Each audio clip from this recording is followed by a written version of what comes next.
မိတ်ဆွေဆိုတာဟာအတော်ရွေးချယ်ရခက်တယ်မိတ်ဆွေဆိုတာကိုယ်အကျိုးလိုလားတဲ့ရောင်ရောင်ဒီလိုရှိပြီးတော့မကောင်းတဲ့ဘက်ကိုခြောက်တွန်းတတ်တဲ့မိတ်ဆွေမျိုးတွေကလောကမှာအလွန်များတယ်ဒါကြောင့်မို့ပေါင်းသင်းဆက်ဆံရေးဟာတန်မြာထဲမှာကိုကျိုးနဲ့သွားနိုင်တယ်လို့ကောင်းတဲ့အပေါင်းအသင်းတွေနဲ့ပေါင်းသင်းလို့ရှိရင်လည်းပဲ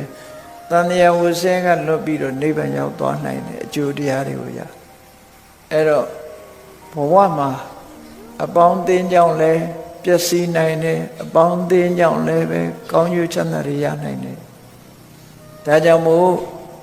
အပေါင်းအသင်းပေါင်းတဲ့အခါမှာဘာလဆိုတဲ့အတ္တပုရိသတွေကိုရှောင်ရှားလို့ပဏိတလို့ဆိုတဲ့တပ္ပုရိသတွေကိုပေါင်းသင်းကြရမှာဖြစ်တယ်အဲ့ဒါလို့ပေါင်းသင်းမှသာလေအခုဘုန်းကြီးတို့တွေဘုရားမြတ်စွာရဲ့ဂုဏ်ကျေးဇူးတွေကိုယုံကြည်ပြီးတော့ဘုရားဘာသာဖြစ်လာတာဟာမြတ်စွာဘုရားနဲ့အပေါင်းသင်းလုပ်တယ်လို့ပြောလို့ရတယ်ဘုရားကိုယုံကြည်တာဟာဘုရားနဲ့အပေါင်းသင်းမှုပဲအဲ့ဒီသူတော်ကောင်းနဲ့ပေါင်းသင်းမှုအတွက်ကြောင့်မလုံတဲ့နာနဲ့လုံတဲ့နာတွေခွဲခြားသိကြတယ်အကောင်းနဲ့အဆိုးခွဲခြားသိတယ်ပြည့်ရှိတာနဲ့ပြည့်မရှိတာခွဲခြားသိကြတယ်